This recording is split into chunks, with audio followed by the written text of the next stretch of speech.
అందరికీ నమస్కారం. ఈ రోజు నా వ్యూవర్స్ కి సబ్స్క్రైబర్స్ కి అందరికి వైకుంఠ ఏకాదశి శుభాకాంక్షలు అండి. అలాగే ముక్కోటి ఏకాదశి శుభాకాంక్షలు అండి. మా చింతనలో తెల్లవారుజామున స్నానాలు చేసి గుడికి వెళ్తే మాకు అరిటాకుల్లో దద్దోజనం పెట్టేవారండి.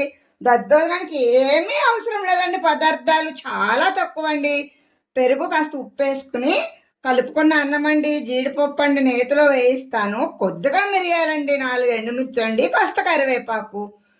మేకింగ్ చూపిస్తాను మీ అందరికీ చూడండి. చక్కగా నెయ్యిని ఇందులో వేసుకొని బాండీలో చూసారా, ఎంత నెయ్యి వేసుకుంటే దద్దోజనం అంత బాగుంటుందండి.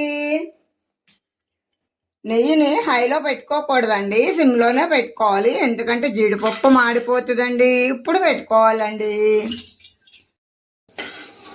చక్కగా జీడిపప్పు దోరగా వేయించానండి నేతిలో. చిన్నప్పుడు రోజులు చాలా బాగుంటాయండి. చూసారా, చక్కగా జీడిపప్పును వేయించిన తర్వాత ఫస్ట్ మిరియాలు వేసుకోవాలండి. తర్వాత 4 ఎండుమిర్చి అండి, నెయ్యి తాలింపేనండి, నూనె వేయకూడదు.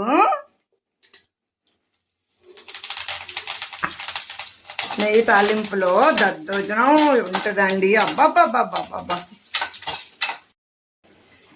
చూసారా, చక్కగా కరివేపాకు కూడా వేసిన తర్వాత నెయ్యి తాలింపు చక్కగా మనం పెరుగన్నంలో వేసేసుకోవాలండి.